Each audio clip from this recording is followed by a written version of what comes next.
Hello, good morning po mga minamahal, mayong buntag, mga palangga. Good morning, good morning, good morning. Binabati ko po kayong lahat, saan man kayo naroroon, Luzon, Visayas at Mindanao. Gayon din sa iba't ibang bahagi ng mundo. Muli ay narito tayo sa ating segment. Patuloy natin na pangalagaan ng ating katawan sa magitan po ng pag-exercise at kaakibat po ng ating pag-exercise, loobin ng Diyos sa araw-araw,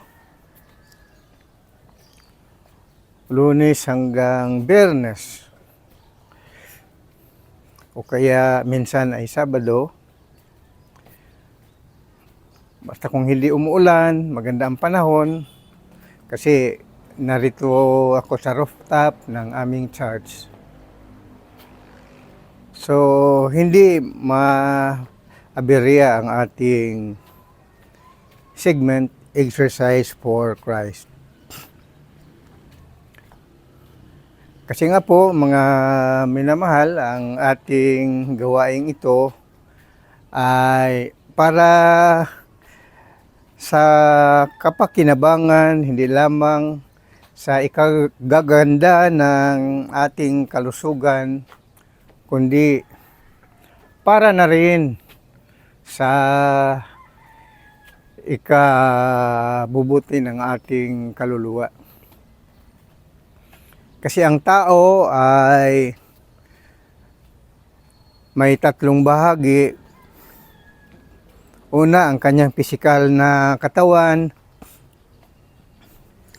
Pangalawa ay ang kanyang kaluluwa. At ang pangatlo ay ang espiritu ng Diyos. Ang tatlong bagay na yan, pagka nasa tao, ay magiging normal po ang buhay ng tao. Pagka ang isa ay mawala, maaaring ang tao ay magkasakit o kaya mamatay. So, ang tatlong bagay na yan na mahalaga para sa ating buhay sa mundong ito, yan po ay dapat nating pangalagaan. Dahil ang Panginoong Diyos, lahat po tayo ay minamahal niya. Kaya kailangang mahalin din po natin ang biyaya na pinagkaloob sa atin ng Panginoon, ang ating buong pagkatao. Physical body, spiritual body, ang kaluluwa, and the Spirit of God within us. Kung ating basahin ang unang Tesalonica, Kapitulo 5, versikulo 23, ito ang sinasabi, naway lubusan kayong pabanalin ng Diyos na siyang nagbibigay ng kapayapaan at naway panatilihin niyang walang kapintasan ang buo ninyong katauhan, ang espiritu, kaluluwa at katawan hanggang sa pagparito ng ating Panginoong Hesus Kristo. Tapat ang tumawag sa inyo at gawin niya ang mga bagay na ito. So mga minamahal, pangalagaan po natin ang ating buong katauhan, our entire self, consisting of the spirit, our soul, and our physical body. Dahil ibig ng Diyos na magiging malusog palagi ang ating katawan. Kaya nga, tayo ay mayroong regular exercise sa araw-araw, Monday to Friday, minsan po ay Saturday, upang mapabuti natin ang ating relasyon sa Diyos. Ang ating pakipagrelasyon sa Diyos ay para po ito sa ikalalago ng ating pananampalataya, na bagamat bawat isa ay nagsusumikap para sa kanyang sarili, para sa kanyang mga anak, sa buong pamilya, upang makatulong sa kanyang kapwa-tao, ay naghahanap buhay siya upang maitaguyod ang kanyang pamilya at matustusan ang pang-araw-araw ng pangailangan sa ikaubuhay ng buong pamilya at ng sarili. Kaya nga po, habang tayo ay gumagalaw sa mundong ito, katulad ngayong umaga, magpasalamat tayo na humihinga pa rin tayo.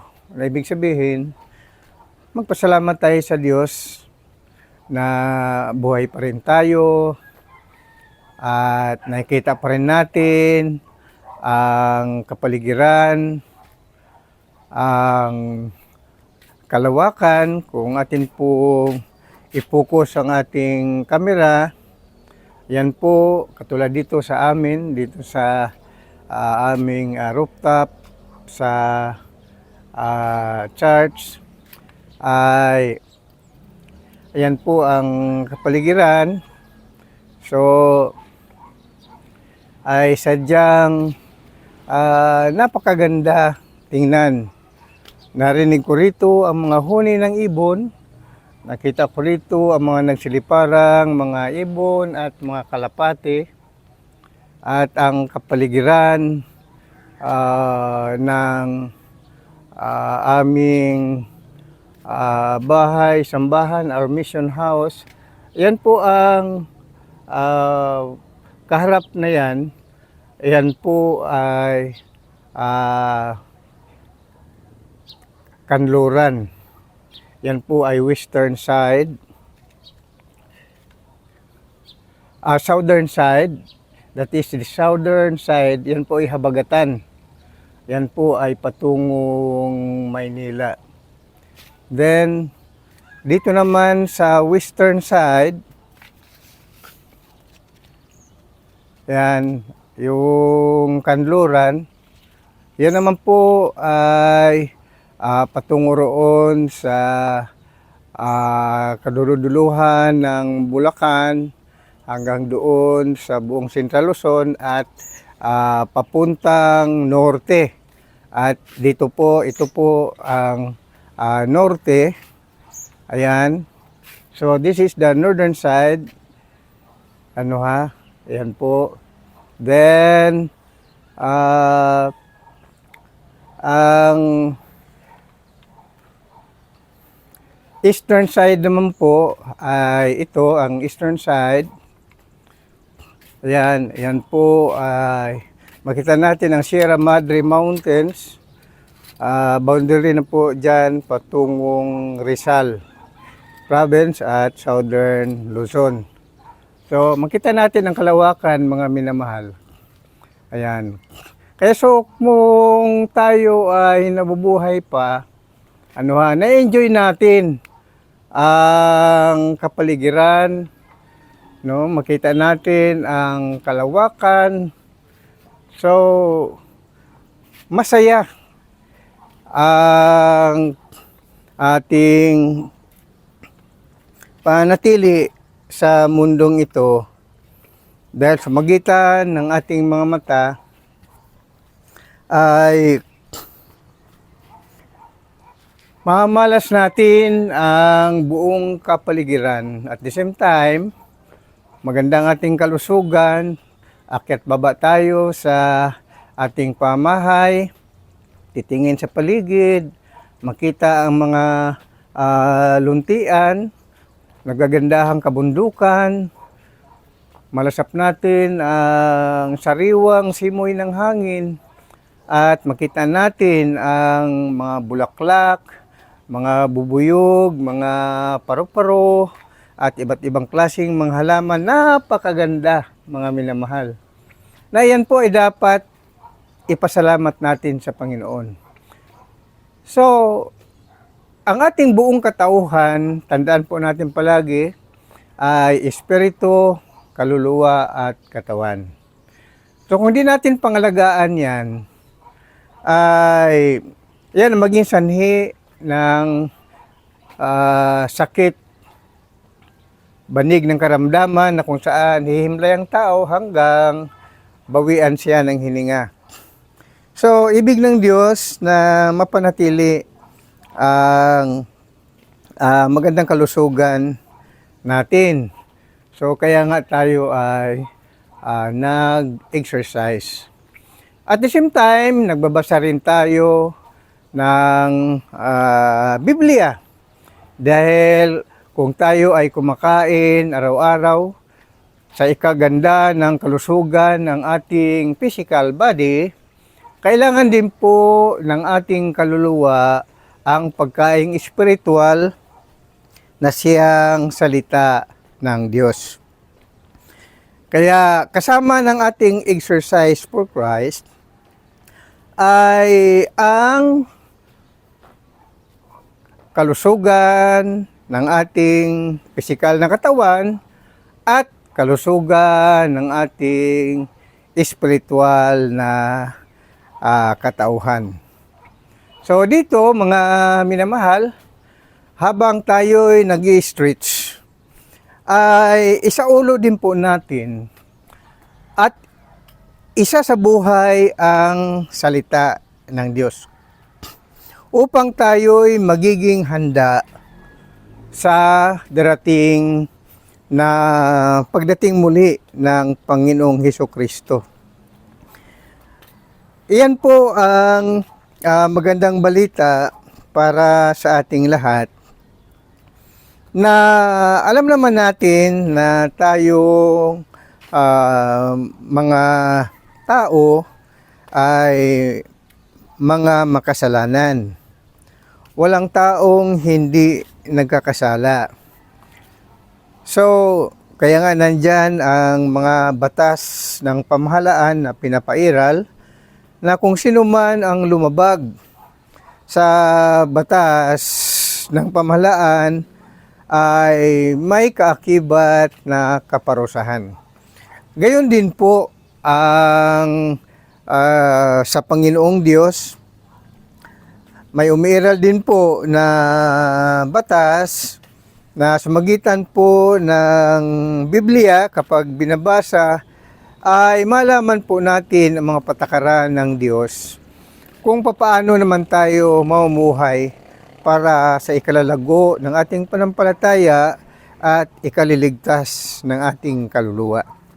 Kasi po, mga minamahal, ito pong ating daigdig, ito po ay planeta na ating ginagalawan. Marahil ay hindi pa ninyo alam na itong ating planeta ay ito po ay dumaranas ng kabulukan. na ayon sa Biblia na dahil sa kasamaan ng mga tao sa kapanahonan ni Adam at Eva, kapanahonan ni hanggang sa henerasyon ni Noe, ang mga tao po ay namumuhay sila ayon sa kalayawan, sa mga gawain na kasuklam-suklam sa Panginoong Diyos. So, sila ay todo kaligayahan, inom, kain, sayawan, at wala nang iniisip pa kundi ang kanilang mga sarili lamang at nakalimutan nila ang Diyos. Sumagana po ang kasamaan. So sa henerasyon mula kay Adam at Eva hanggang kay Noe ay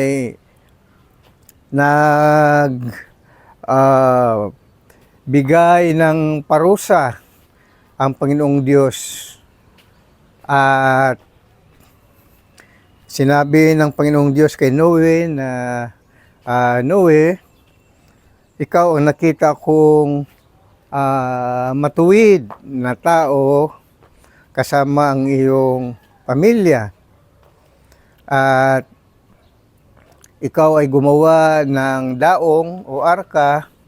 Yan po ay barko, mga minamahal, na sa panahon na noon ay binigyan ng kapangyarihan si Noe na makagawa ng barko. Ngunit yung barko o arka ay doon niya gawin sa ituktok ng isang bundok. So, maraming nagtanong kay Noe bakit siya gumawa ng ganun. Sabi niya ay magbago na kayo ng inyong mga pag-uugali. Huwag na kayong magkasala pa dahil sabi ng Diyos ay pabahain niya ang buong daigdig at mamatay lahat ang tao kung hindi sila lumayo sa paggawa ng masama. Pinagtatawanan lang nila si Noe. So ang nangyari, nang natapos na ang arka, ay binigyan ng instruksyon ng Panginoong Diyos si Noe na i-preserve ang mga hayop. So sabi ng Diyos kay Noe na isama mo ang buong mong pamilya, lahat sila ay 8, si Noe, kanyang asawa, at ang 3 niyang lalaking anak, at ang mga asawa ng kanyang 3 lalaking anak. So 8 lang sila sa barko o arka na ipinagawa ng Diyos kay Noe. At isinama rin ang lahat ng klaseng mga hayop na para sila masagip at upang magkaroon muli ng bagong henerasyon ng tao at ng mga hayop. So, pinagtatawanan lang si Noe, hindi sila naniwala tungkol sa Diyos. Ibig sabihin, wala na silang panampalataya sa Diyos. Si Noe na lamang ang nanatili. At siya rin ang duminig ng salita ng Diyos. Sa makatuwid, nagkaroon ng flooding. Ang tawag dyan ay worldwide floods. So, buong daigdig ay umapaw ang tubig at lampas sa kabundukan ng pinakamataas na bundok sa buong daigdig. So ang lumutang na lamang ay ang arka ni Noe na kanilang sinakyan kasama ang mga hayop. So namatay ang mga sinaunang mga tao at nagkaroon muli ng instruksyon ng Diyos dahil nung pinahupa na ng Diyos ang baha ay muli nagbigay ng instruksyon ang Panginoon dahil nawala na, patay na lahat ng mga tao maliban sa 8 katao na pamilya ni Noe at ang mga hayop. Ay sabi ng Diyos kay Noe ay lumabas na kayo at magparami kayo ng lahi. So, ang bagong tao, ang bagong henerasyon ay nagmula na naman kay Noe. So mula kay Noe, ang mga tao ay magpahanggang ngayon sa ating panahon, mga minamahal. So, sa mula kay Noe hanggang sa ating panahon ay naghari na naman ang kasamaan. So, sa paghari ng kasamaan ay nagbigay muli ng instruksyon ang Panginoong Diyos. So, pumili muli siya ng isang pamilya na matuwid, na nakita ng Diyos na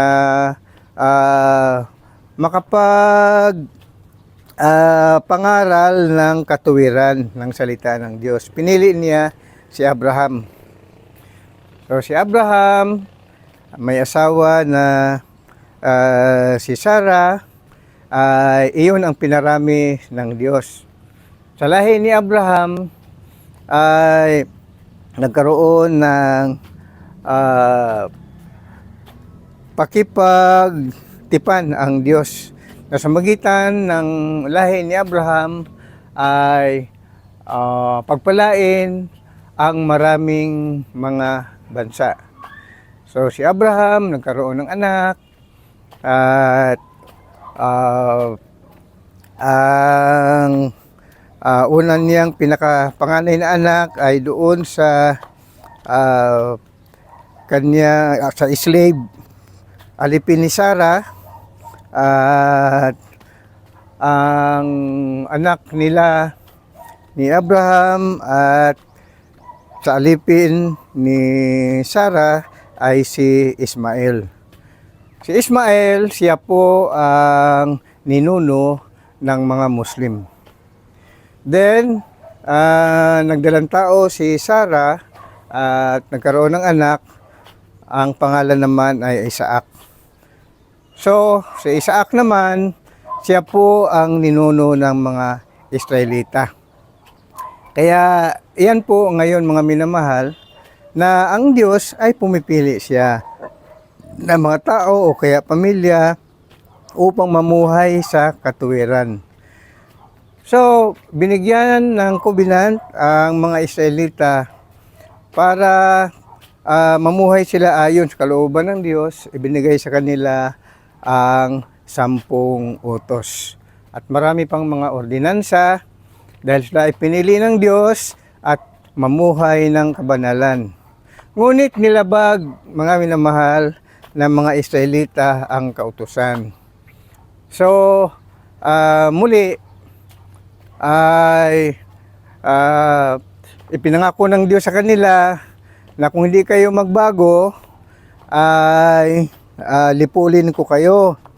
So, dahil sa sabi ng Diyos, ipinangako niya kay Abraham na magbigay siya ng lupang pangako para sa kabuhayan ng mga Israelita. So, ibinigay ng Panginoon ang lupang pangako na iyan po ay lupain ng Kanaan na sa ngayon, iyan po ay Middle East, mga minamahal.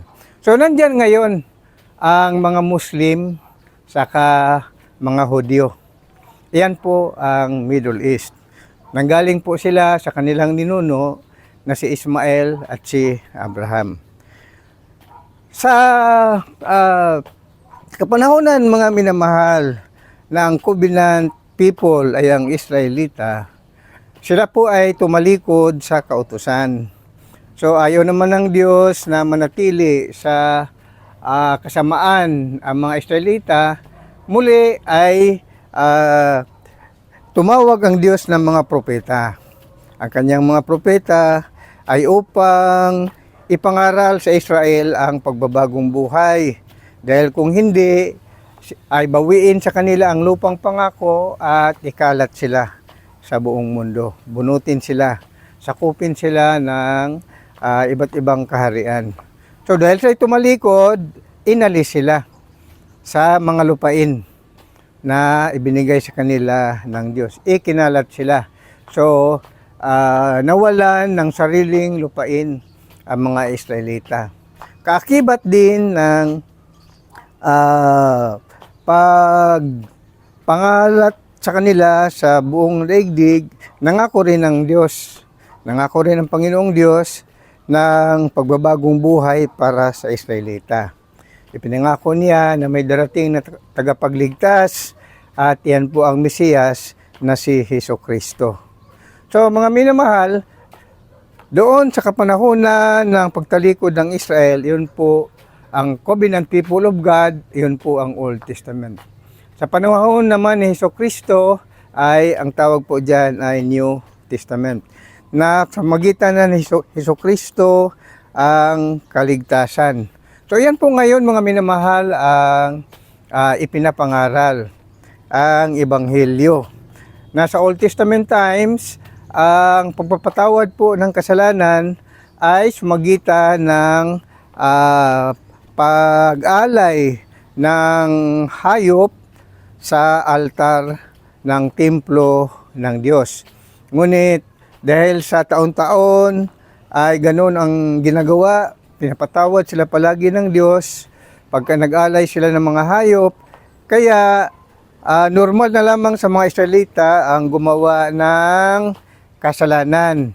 Kaya nga sila tumalikod sa kautusan dahil iniisip nila na madali lang pala magpatawad ang Diyos.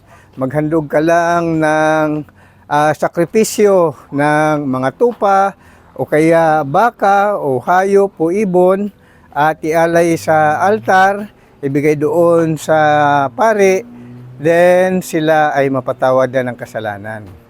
So sa ganung klaseng arrangement ay hininto na ng Diyos. So ang pagbabago ng kautusan ay ang kaligtasan ay sumagitan na ng panibagong pag-alay sa altar ng Diyos. Ialay mismo ang kanyang kordero, ang kordero ng Diyos na ang kanyang bugtong na anak. Yan po ang dahilan, mga minamahal, kung bakit may Hesukristo sa Biblia. Siya po ang kordero ng Diyos na mag-aalis ng kasalanan ng buong sanlibutan. So, iyan po ang New Testament. So, kasama na po tayo sa kapatawaran ng kasalanan. Hindi lamang sa mga Hudyo, kundi kasama na rin ang mga Hintil. So, mga minamahal, sa gayong kaparaanan, ipinakita ng Panginoong Diyos ang kanyang pagmamahal. So, ang sanhi ng pangaral ng Panginoong Hesukristo sa mga Hudyo ay ikinagagalit nila dahil kinukonsensya ng Panginoong Hesukristo ang mga Hudyo dahil tumalikod sila sa salita ng Diyos. Ayaw nila maniwala na si Hesukristo ay kanilang Mesiyas at siya rin ang kordero ng Diyos na huling alay, the last sacrifice by which God will forgive all sins of mankind. So sa ganung kaparaanan, nagalit ang mga Hudyo dahil sa ipinamukha sa kanila ni Hesukristo ang lantarang paggawa ng kasalanan. So pinatay nila si Hesukristo, ipinako sa krus, sa Kalbaryo, doon sa Golgota. Then si Kristo ay namatay. Ang dahilan ay dahil sa kasalanan ng buong sanlibutan. So sa magitan ng kamatayan ni Hesukristo ay magkaroon ng kapatawaran ng kasalanan ang sinumang tao na sa kanya'y sumampalataya sa kanyang pangalan. Sa magitan ng pangalan ni Hesukristo ay magkaroon ng kaligtasan at kapatawaran ng kaluluwa. So yan po mga minamahal ang ipinapangaral sa ngayon, na kailangang tayo'y sumampalataya kay Lord Jesus Christ bilang Panginoon at tagapagligtas. Ngunit dahil sa patuloy pa rin ang paggawa ng kasalanan ng tao, ay nandyan na naman ang babala ng Panginoon. Sa magitan ng kanyang mga apostoles ay nagbabala ang Panginoong Diyos na kung ang tao ay hindi magbagong buhay, ay muli magkaroon ng kaparusahan ang ating planetang daigdig. Ngunit ibang kaparusahan na po mga minamahal. Dahil itong planetang daigdig, ito po ay hindi na paparusahan sa magitan ng baha, kung hindi ay sumagitan ng po ng apoy. Susunugin po ang ating daigdig. Kumbaga, i-convert ang ating daigdig upang magiging impyerno, mga minamahal. So, papaano mangyari po yun? Dahil sa ang sabi ng Panginoong Jesucristo, siya ay babalik muli upang maghatol sa mga buhay at mga patay. Kasi magkaroon ng pagkabuhay muli ng mga patay katulad ng nangyari kay Jesucristo at umakyat sa langit. So ang aakyat sa langit ay yun lamang ang sumasampalataya sa Panginoong Jesucristo. At yung manatili at maiwanan sa lupa ay yung mga taong hindi sumasampalataya at sumusunod sa salita ng Diyos. Itong daigdig, ito ang magiging lumalagablab na dagat-dagatang apoy. Ito po ang impyerno. Ngayon, kailan darating ang Panginoon Jesucristo? Sinabi niya, malapit na. Mga minamahal, sinabi yan ng Panginoon Jesucristo panahon ng unang siglo. So, ilang years na ang nakaraan. Tayo ngayon ay year 2024. So, mahigit na 2,000. Kaya maraming mga tao na ayaw nang maniwala sa Panginoong Diyos. Dahil iniisip nila na naging sinungaling ang Diyos, hindi totoo ang kanyang sinasabi. Pero sinabi ng Biblia, mga minamahal, ang dahilan kung bakit hanggang ngayon hindi pa dumarating ang Panginoong Jesucristo. Dahil ibig ng Diyos na bagong buhay na ang mga tao bago dumating ang lumalagablab at nagliliyab na apoy na gagawin dito sa ating daigdig. Kaya marami ang nagbibiro lamang, marami ang nanunuya dahil daw hindi totoo na si Jesucristo ay babalik muli. So basahin natin ang sinasabi ng Biblia kung bakit ang Panginoong Jesucristo ay magpahanggang ngayon ay wala pa. Ito ay ating mabasa sa 2 Pedro Kapitulo 3 versikulo 1 hanggang 18. Ito ang sinasabi ni Apostol San Pedro. Mga minamahal, no? 2 Pedro Kapitulo 2 versikulo 3. 2 Pedro Kapitulo 3 versikulo 1 hanggang 18. Ito ang pangakong pagdating ng Panginoon. Mga minamahal, ito ang 2 sulat ko sa inyo. Sa 2 sulat na ito ay sinikap kong ipalaala sa inyo ang ilang bagay upang gisingin sa inyo ang malinis na kaisipan.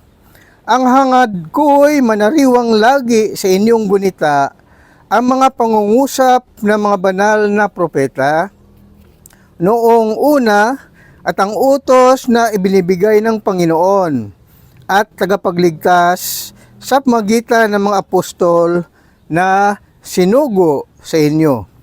Una sa lahat, dapat ninyong malamang Sa mga huling araw ay lilibakin kayo at pagtatawanan ng mga taong namumuhay ayon sa kanilang mahalay na pita. Sasabihin nila, si Kristo ay nangakong darating, hindi ba? Nasaan siya ngayon?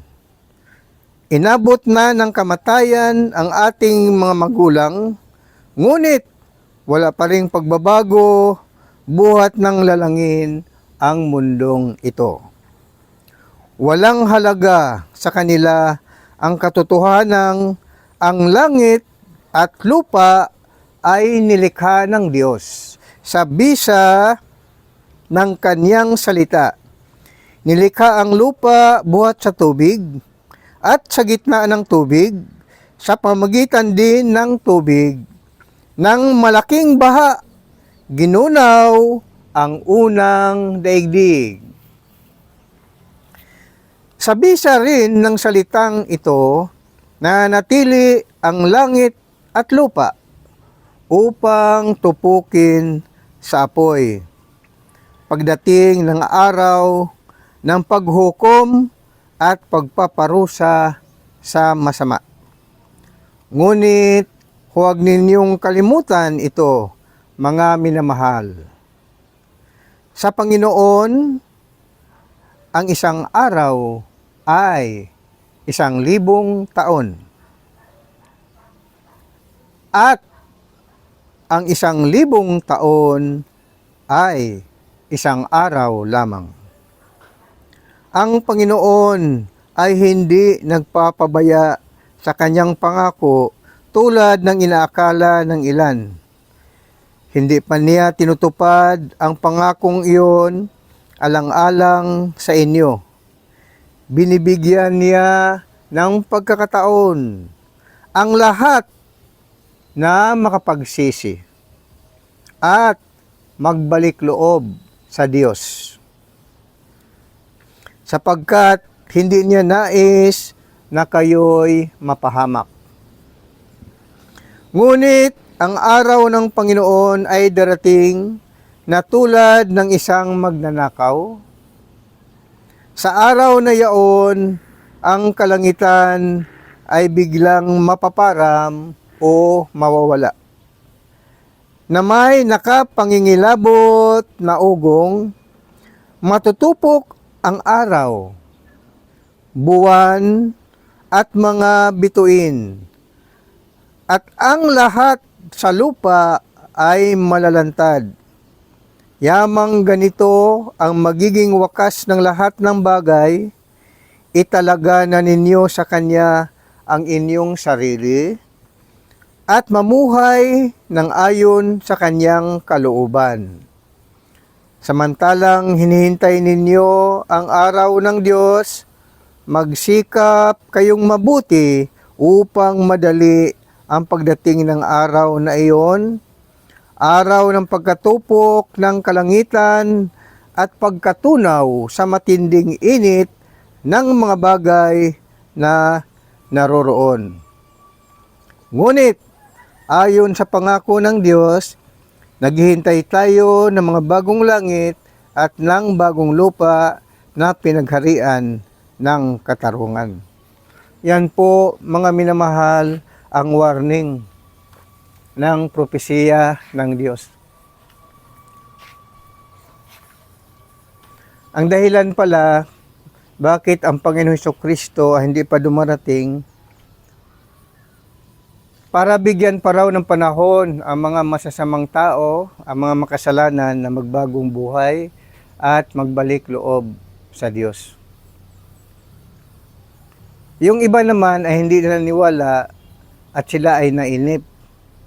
Ngunit sabi naman ng Biblia, huwag kayo magiging mangmang dahil ang isang araw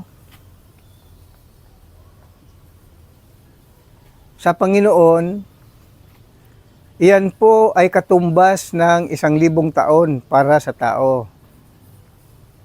Ang 1,000 taon naman na iniisip ng tao at iyan ang kanyang ikinabuhay sa mundong ito, libo-libong taon na. Para sa Panginoon, ang 1,000 taon, yan po ay equivalent lang yan sa 24 hours o isang araw. So, ibig sabihin, mga minamahal, kung si Jesucristo ay nangaral siya sa unang siglo, at iyan din ang pinapangaral ng mga apostoles, anong taon na tayo ngayon? Year 2024. So, kung ibatay po natin sa Biblia, ang pangako ni Jesucristo sa kanyang pagdating muli ay para sa Panginoong Jesucristo ay 2 araw pa lang ang kanyang pangako. Pero para sa ating mga tao, 2,000 taon na mahigit ang ipinangako ng Panginoong Jesucristo, magpahanggang ngayon ay hindi siya dumarating. So yan po mga minamahal ang kaibahan ng panahon. Kasi nga, ang Panginoong Diyos, hindi naman siya sakop ng panahon. Everlasting life siya eh. Tayo kasi ang sakop ng panahon, kaya nga may edad tayo.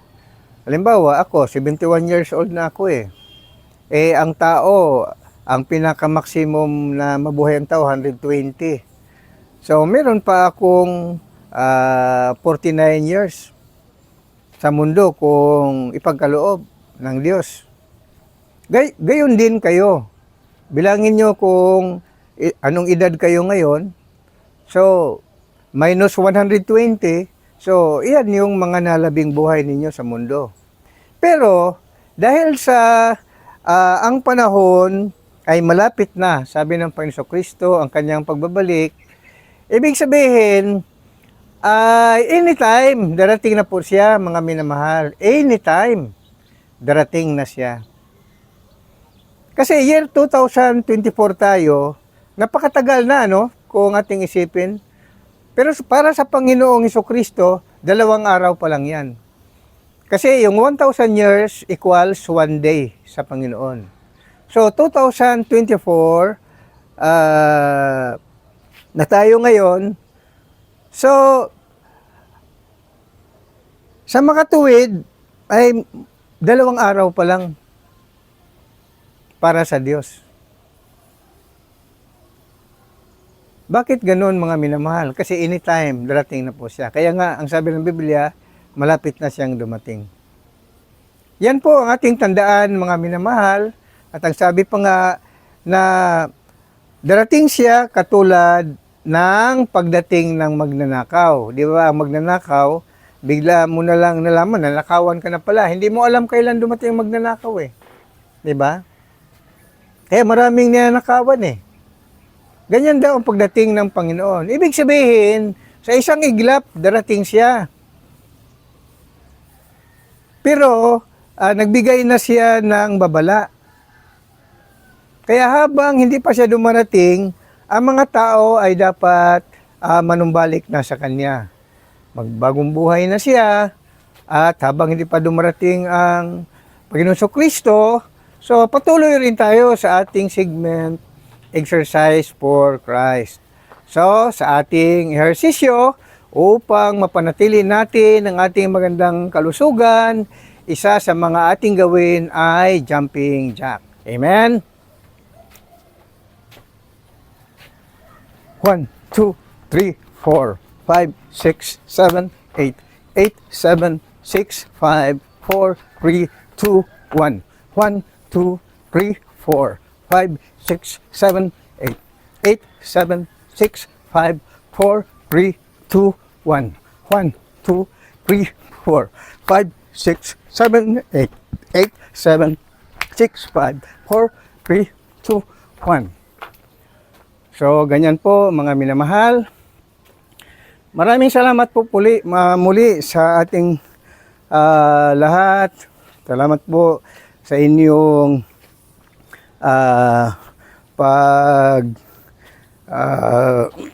mamasid sa ating exercise for Christ. So tayo po muna ay mag-inhale, exhale.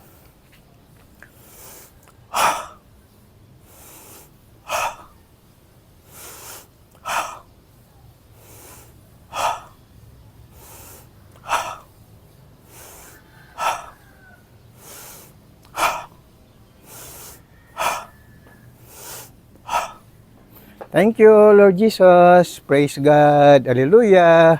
Amen, amen, and amen. Thank you, Lord Jesus.